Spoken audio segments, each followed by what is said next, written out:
Good morning, class ninth. This is heading number 4.2, Making a Socialist Society. In Russia, there is a process of being social in country, and you know about the socialist theory. What is socialist theory? That the resource would be under of government, and the benefit will be divided to all people. Benefit is divided. Divided means those who worked in a farm or in a land. If assume that four workers or four farmers are work in a field, then the profit of the crop and the profit of the production is divided into four peoples in these four farmers. So socialist theory की जो beginning है वो Russia से ही रही है। तो Russia में अब सोशलिस्ट सोसाइटी का बनना शुरू हो रहा है। किस तरह से हो रहा है तो वो सारी चीज़ों को आप समझेंगे इस चैप्टर में। Yes, let's see. During the civil war the Bolshevik kept industries and bank nationalised. जब सिविल वॉर हो रहा था, लास्ट चैप्टर में आपने पढ़ लिया था, लेनिन की अप्रैल थीसिस बोलते हैं उसे, जिसमें कि वो बैंकों को नेशनलाइज कर देते हैं, वॉर को वो रोक देते हैं, उन्हें वॉर से कोई मतलब नहीं है। और सबसे बड़ी बात कि जो लैंड है उसको फ्रीली ओपन कर दिया है, रीडिस्ट्रीब्यूट किया है फार्मर्स में। नेशनलाइज का मतलब सिंपल सी भाषा में ये होता है कि the authority and the power is in hand of government. They permitted peasants to cultivate the land that had been socialized. उन्होंने फार्मर्स को बोला, उन्होंने परमिट कहा, दिया, आज्ञा दी या उन्हें परमिशन दी कि आप जो अब ज़मीन जो है जिस तरह से गवर्नमेंट के अंडर में आ चुकी है, आप उस पर फार्मिंग कर सकते हैं। Bolsheviks used confiscated land to demonstrate what our collective work would be. अब बाद में बोल्शेविक लोगों ने मतलब ज़मीन को कलेक्टिवली यूज़ करना भी शुरू किया, और वो क्या था वो आप जानेंगे। A process of centralised planning was introduced. मतलब एक प्लानिंग के तहत पूरा एक जैसी प्लानिंग हो, एक जैसा शेड्यूल और प्रोग्राम हो, उसको बढ़ावा दिया गया। जैसे आप इंडिया में देखते हैं, पहले नीति आयोग से पहले 2015 से पहले प्लानिंग कमीशन था जो हर 5 साल पे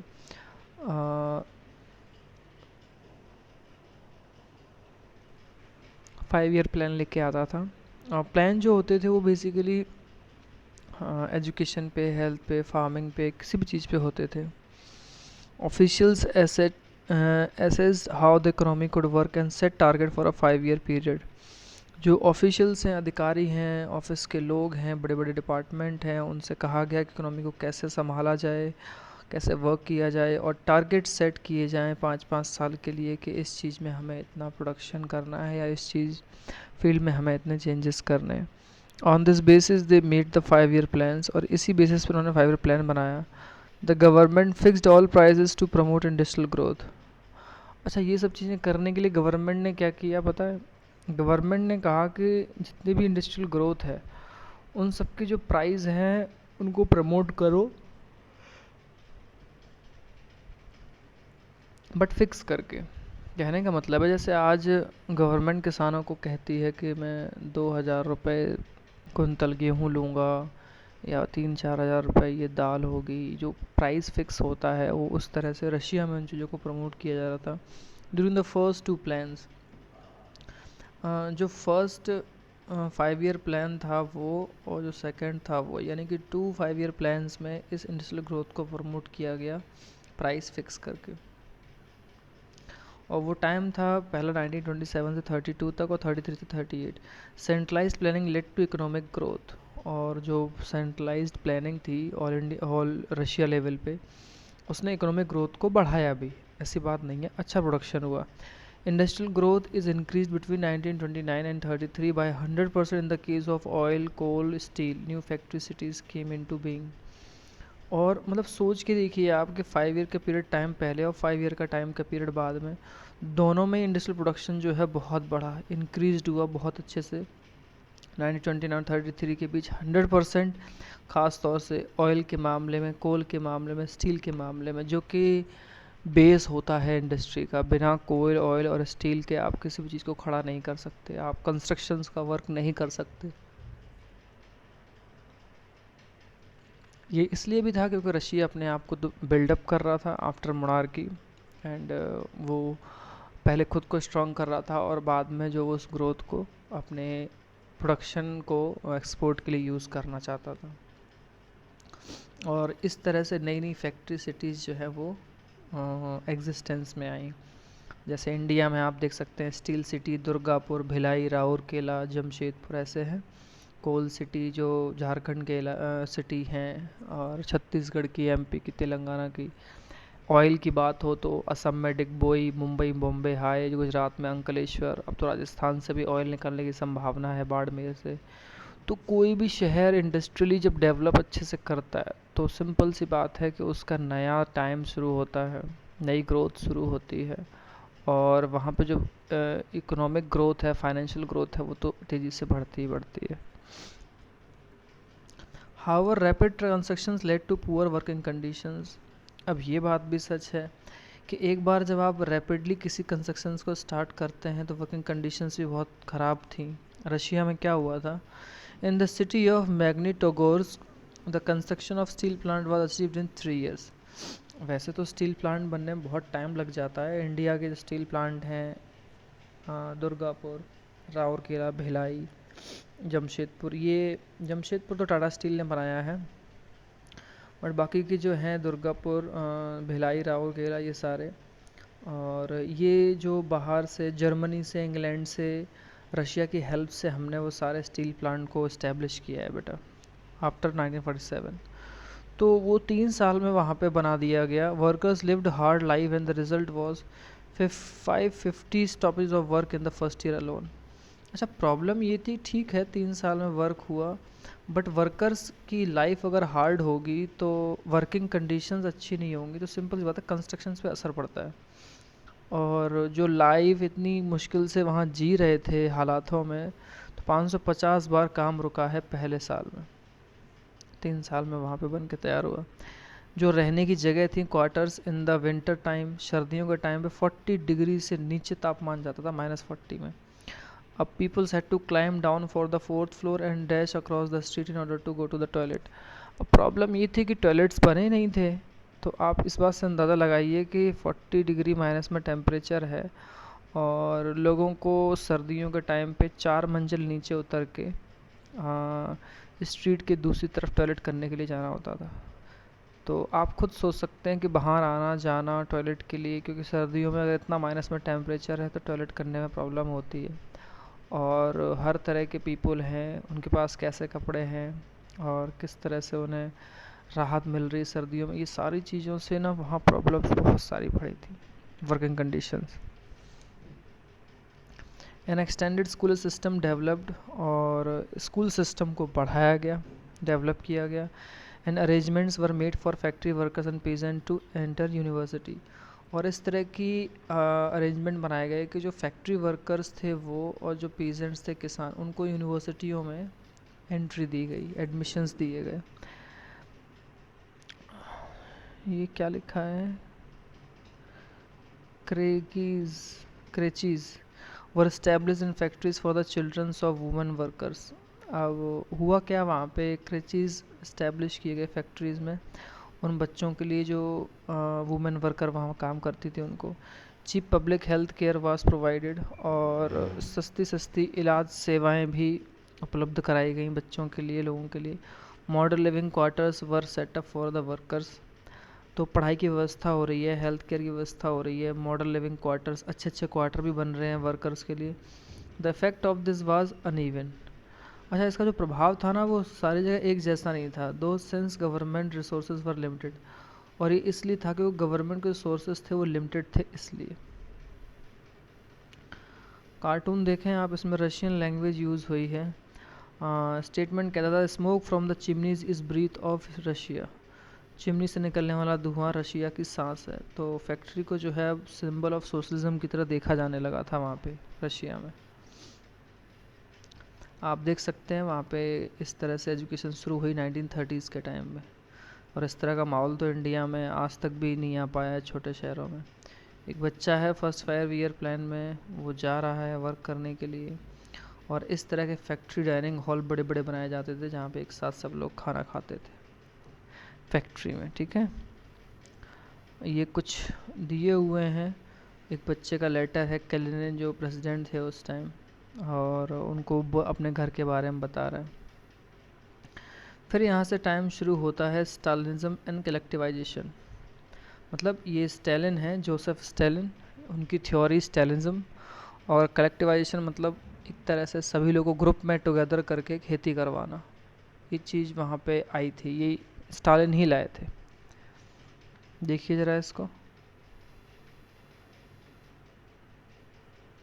The period of the early planned economy was linked to the disaster of collectivization of agriculture. वो जो अर्ली प्लान इकोनॉमी की बात करते हैं उसका जो टाइम है वो इस चीज़ से जुड़ा है कि जो बहुत ही गड़बड़ी वाले टाइम आया था, वो आया था कलेक्टिवाइजेशन ऑफ एग्रीकल्चर से। उस टाइम बहुत ज़्यादा प्रॉब्लम्स हुई थी और बड़ी बड़ी चीज़ें धराशायी हो गई थी। By 1927-28 the towns in Soviet Russia were facing an acute problem of grain supply. 1927-28 की बात करें तो सोवियत रशियन में जो टाउन थे, शहर थे छोटे छोटे, वो कई तरह की ग्रेन प्रॉब्लम्स को फेस कर रहे थे। The government fixed prices eight which grain must be sold. अच्छा, गवर्नमेंट ने क्या किया, अब सब कुछ सोशलिज्म के अंडर आ गया ना। गवर्नमेंट ने वो सारे दाम फिक्स कर दिए चने के और अनाजों के जो कि बिकते थे। But the peasant refuse to sell the grain to government buyers at this price. लेकिन किसानों ने मना कर दिया कि वो अपना अनाज नहीं बेचेंगे गवर्नमेंट्स को इस प्राइस पे। Stalin who headed the party after death of Lenin. Lenin की डेथ के बाद स्टालिन ही था जिसने पार्टी को आगे बढ़ाया। इंट्रोड्यूस्ड फर्म एजेंसी मेजर्स, उसने कुछ कदम उठाए बहुत ज़रूरी। He believed that rich peasants and traders in the countryside were holding stocks in the hope of higher prices. Stalin मानता था कि उसको पता है कि जो अमीर किसान है वो और जो व्यापारी हैं वो ना गांव साइड में जो स्टॉक हैं उसको होल्ड कर लेते हैं, इससे कि जब दाम बढ़ेंगे तब हम बेचेंगे। Speculation had to be stopped and supplies confiscated. अब ये सारी चीज़ों को रोका गया और सप्लाई को भी जो है आगे बढ़ाया गया। In 1928, party members toured the grain producing area, supervising enforced grain collection and raiding kulak, the name for well-to-do peasant. कुलाक वहाँ पे कहते थे जो कि सबसे समृद्ध किसान होते थे उनके लिए, प्रॉस्पेरस फार्मर। तो 1928 में पार्टी मेंबर ने जगह जगह टूर किया जहाँ पे अनाज उगाया जाता है उन एरियो में गए और सुपरवाइज मतलब देखभाली की और ग्रेन कलेक्शन की। इस shortage continued the decision was taken to collectivise farms. अब इतना सब सरकार कर रही थी, खरीद भी रही थी, अपने लोगों को भेज भी रही थी फील्ड में, बट इसके बाद भी ना खाने की फूडिंग की समस्या सॉल्व नहीं हुई। तो बाद में क्या किया, डिसीज़न लिया गया कि अब फार्म्स को कलेक्ट किया जाए, यानी जितनी खेती है उन सबको कलेक्ट करके एक साथ सरकारी जो है ज़मीन बनाई जाए, उस पर खेती करवाई जाए। It was argued that grain shortage were partly due to the small size of holding. ये कह के कलेक्टिवाइज फार्मिंग किया गया कि जो शॉर्टेज हो रही है ना अनाज की वो इसलिए हो रही है कि जो होल्डिंग है हमारे पास, यानी कि जो छोटे छोटे टुकड़े हैं खेत के, वो उस वजह से अगर हमारे पास एक साथ बड़े बड़े फार्म होंगे, टुकड़े होंगे, तो हमें आसानी होगी। After 1917 land had been given over to peasants. और 1917 के बाद तो वैसे ज़मीन दे दी गई थी, रिडिस्ट्रीब्यूट हुई थी। The small size peasants farm could not be modernised. अब जो छोटे छोटे प्लॉट वाले खेती वाले किसान थे उनके पास कम ज़मीन थी, अब वो सब चीज़ें मॉडर्नाइज नहीं कर पा रहे थे। To develop modern farm run these along industrial lines with machinery it was necessary to eliminate kulak. अब प्रॉब्लम ये थी कि डेवलप करना मतलब मशीनरी को ले आना और ये सारी इंडस्ट्रियल लाइन से इन चीज़ों को जोड़ देना अपने प्रोडक्शन को, ये तब तक नहीं हो सकता जब तक कि कुलाक को हटाया नहीं जाएगा, क्योंकि वो रईस किसान होते थे, उनका कब्जा हर जगह था। Take away land from peasant establish state control large farm. तो एलिमिनेट करना था कुलाक को, तो क्या किया गवर्नमेंट ने, जितनी ज़मीन थी उसको किसान से ले लिया और स्टेट कंट्रोल मतलब गवर्नमेंट कंट्रोल जो है बड़े बड़े फार्म्स बनाए गए। What followed was Stalin's collectivization program. From 1929, the party forced all peasants to cultivate in collective farms, kolkhos. The bulk of land and implements were transferred to the ownership of collective farms. Stalin ने क्या किया, collectivisation programme को बढ़ावा दिया। 1929 से party ने सभी peasant से किसानों को ज़ोर दे के कहा कि जो जो खेती है वो कलेक्टिव फार्म्स में होगी, जिसे कोलकोज बोलते हैं, जो गवर्नमेंट जो है ओन कर रही थी। तो जो लैंड है बल्क में, उसने इस तरह कई सारे बदलाव को कलेक्ट किया और पूरा एक फार्म बनाया। ऑनरशिप जो है बड़े बड़े फार्म्स की तरह रखी। Peasant work on the land and the kolkhoz profit was shared. अब बात वही आ गई कि छोटे छोटे टुकड़े हैं खेतों के, तो उनको पूरा एक बड़ा बना दिया गया। तो अब पूरे बड़े हिस्से पे जो प्रॉफिट है उसको शेयर किया जाता था और किसान इसी पे सब मिल के वर्क करते थे इस तरह से। Enraged peasant rejected the authorities and destroyed their livestock. और जो नाराज़ किसान थे उन्होंने इस चीज़ के खिलाफ, कलेक्टिवाइजेशन के खिलाफ, अथॉरिटी के खिलाफ जाके आवाज़ उठाई और उनकी जो छोटी छोटी चीज़ें थी उनको उन्होंने नष्ट करना शुरू कर दिया। जानवरों को और इन चीज़ों को दूर करना शुरू कर दिया और वो जानवरों को रखना नहीं चाहते थे। Between 1929 and 31 the number of cattle fell by 1/3।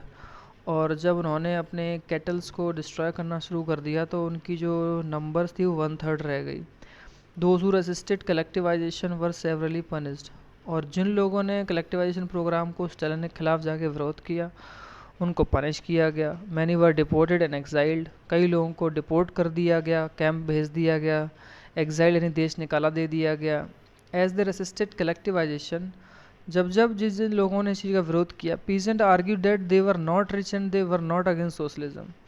उन्होंने अपना राय ये दी कि देखो हम ना तो विरोध में हैं लेकिन हम बहुत रईस भी नहीं कि इस चीज़ को कर सकें। They merely did not want to work in collective farms for a variety of reasons. वो कोई भी किसान जो है कलेक्टिव फार्म्स में काम करने को तैयार नहीं था, उनके पास से कई रीज़न थे। Stalin's government allowed some independent cultivation but treated such cultivators unsympathetically. Stalin की गवर्नमेंट ने अलाउ किया कुछ इंडिपेंडेंट कल्टीवेशन को कि हाँ आप कर सकते हैं, लेकिन सच बात तो ये है कि ऐसे लोगों को ट्रीट अच्छे से नहीं किया जाता था। ये वही बात है जैसे कोई कह दे कि हाँ हाँ हमने कब मना किया है, आप करो करो, और जब वो इंसान करे तो आप उसका साथ नहीं दे रहे हो और आप उसकी बदनामी कर रहे हो। यही फार्मर्स के साथ भी प्रॉब्लम क्रिएट हो रही थी। In spite of collectivization, production did not increase immediately. Collectivisation भले ही स्टार्ट हुआ था लेकिन प्रोडक्शन नहीं बढ़ा था। In fact the hard harvest of 1930-1933 led to one of the most devastating famine in Soviet history when 4 million died.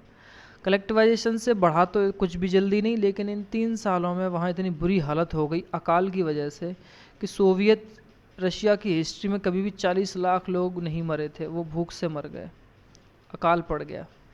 ये हालत थी कलेक्टिवाइजेशन की। तो स्टालिन के प्रोग्राम, कलेक्टिवाइजेशन, ये सारी चीज़ों की आलोचना बहुत हुई और स्टालिन एक तरह से डिक्टेटर ही था रशिया का। डिपोर्टेड का मतलब है कि आप किसी को ज़बरदस्ती कंट्री से एक दूसरी जगह हटा दें, और एग्जाइल्ड का मतलब होता है कि आप खुद की उसकी कंट्री से ही फोर्स करके बाहर निकाल दें। ये अंतर है इन दोनों वर्ड्स में। तो ये छोटी छोटी चीज़ें हैं और ये लास्ट पैराग्राफ है, मैं आपको समझा देता हूँ। Many within the party criticized the confusion in industrial production under the planned economy. Party के अंदर भी स्टालिन के साथ के लोग भी कहने लगे थे कि ये चीज़ गलत है और इस कन्फ्यूज़न से जो प्रोडक्शन है प्लान इकोनॉमी से ये गलत हुआ है, किसान गलत मरे हैं, अकाल पड़ा है, सारी चीज़ें कर रहे थे। And the consequences of collectivisation, और कलेक्टिवाइजेशन से जो हालात बने हैं उनको भी क्रिटिसाइज़ किया इन लोगों ने। Stalin and his sympathisers charge these critics with conspiracy against socialism. अब हुआ क्या पता है, स्टालिन ने और स्टालिन के मानने वाले नेताओं ने इन पार्टी क्रिटिसाइज़ करने वाले लोगों को चार्ज कर दिया कि इन लोगों ने आलोचना कैसे कर दी, और उनके खिलाफ कॉन्स्पिरेसी षड्यंत्र का आरोप लगा के उनको जेल भेज दिया, सज़ा दे दी। Accusations were made throughout the country. सब पे आरोप लगाए गए कि आप स्टालिन के खिलाफ हैं, सोशलिज्म के खिलाफ हैं। 1939 तक over 2 million were in prison और लेबर कैंप्स, 20 लाख लोगों को 1939 तक या तो जेल भेज दिया गया या श्रम कैंप में भेज दिया गया, जहाँ मजदूरी करवाई जाती थी। Most were innocent of the crime, ज़्यादातर 20 लाख लोगों में से लोग इनोसेंट थे, but no one spoke for them, उनके लिए किसी ने आवाज़ नहीं उठाई। A large number were forced to make false confessions under torture and executed, बहुत सारे लोगों को, लार्ज नंबर लोगों को ज़बरदस्ती फॉल्स कन्फेशन मतलब ज़बरदस्ती मनवाया गया, कहा गया कि तुम ये चीज़ मान लो कि तुमने गलती की है, तुमने आलोचना की है, टॉर्चर किया गया और उनको सज़ा भी दी गई। Several among them were talented professionals, और उनमें कई सारे लोग तो, ज़्यादातर लोग तो बहुत सारे टैलेंटेड अच्छे पढ़े लिखे प्रोफेशनल्स थे, चाहे doctor, engineer, teacher, lawyer and many other things. तो ये हालात थी स्टालिन के टाइम पे। तो ये चैप्टर यहाँ पे फिनिश हो रहा है, फिर इस चैप्टर की स्टार्टिंग हम कल करेंगे और धीरे धीरे ये फिनिश हो जाएगा। आई थिंक इसके बाद ये एक चैप्टर और रह जाएगा, इसमें 2 यूनिट हमारी कंप्लीट हो जाएंगी। आफ्टर दैट हम सिविक्स की तरफ आएंगे या फिर हिस्ट्री तो चली रही है, सिविक्स की तरफ आएंगे, नहीं तो ज्योग्राफी की तरफ। और इकोनॉमिक्स में तो वैसे ही आपका 50% सिलेबस हो गया है, 2 चैप्टर हो गए, 2 ही और बाकी हैं। और जो 30% सिलेबस कम हुआ है इसके अकॉर्डिंग आपके सारे चैप्टर्स तो वैसे भी इस साल नहीं आने। तो इन सब चीज़ों पे आप थोड़ा सा ध्यान दें, क्लास रेगुलर रखें, होमवर्क अपडेट रखें और भेजते रहा करें ग्रुप में। Okay class, thank you.